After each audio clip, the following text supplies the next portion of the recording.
यरमई हरदी हरदिया दुभ पातर है। यरमई हरदी हरदिया दुभ पातर है। यरमई हरदी हरदिया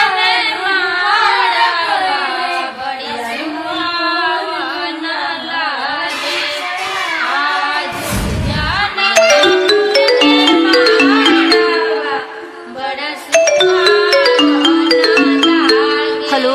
हाँ हेलो। कहाँ बाला? घरे बनी। अरे जल्दी आवा ना। अरे इतना जल्दी कब आ? हमरा ये सब कुछ नहीं सुने के, जल्दी आवा ना। अरे तो इतना घबराइल काहे बड़े? हमरा जिंदगी और मौत के सवाल बा, प्लीज जल्दी आ जाना। ठीक बा आओ।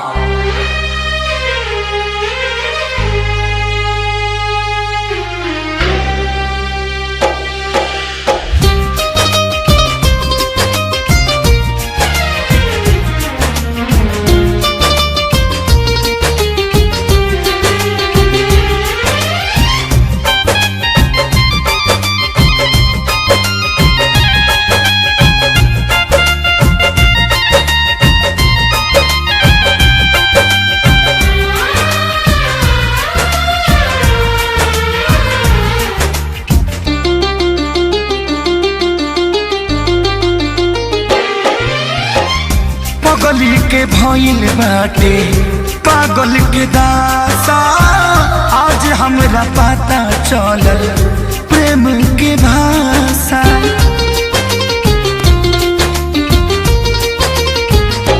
हाँ पगली के भइल बाटे पागल के दासा, आज हमरा पता चलल प्रेम के भाषा। रोते रोते मिले हमसे आयल बड़ी, रोते रोते मिले हमसे आयल बड़ी। हमर जान आज हरदी से लटाइल बड़ी, हमर जाना आज हरदी से लटाइल बड़ी।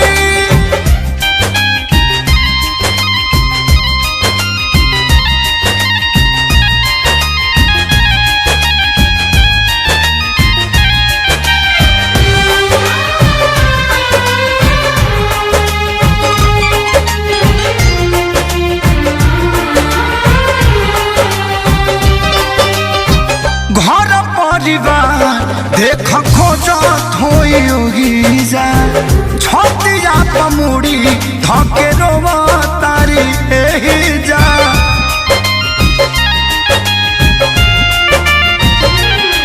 हथवा के मेहंदी मिटावेली इ तो हमरे के समझावेली। अखिया बाल राइल पादा लाइल बड़ी, अखिया बाल राइल पादा लाइल बड़ी। हमर जान आज हरद से लटाइल बड़ी, हमर जाना आज हरद से लटाइल बड़ी।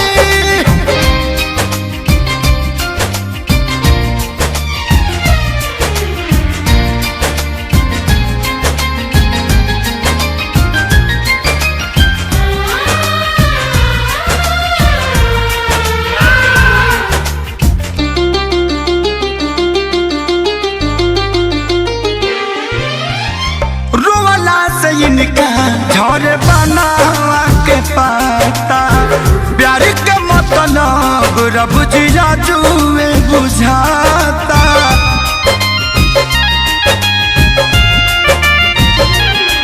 हम इनका से तनिको खफा नहीं थी, काहे की जान बेवफा नहीं थी। अखिलेश के खेसारी खाती भुलायल बड़ी, अखिलेश के खेसारी खाती भुलायल बड़ी।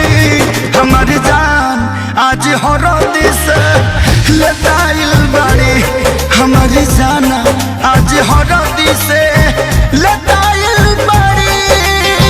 ए जा, हम तो के छोड़ के ना जाए। सुना, कुर्बानी के नाम ही तो प्यार होला, और प्रेमी से बढ़ के परिवार होला।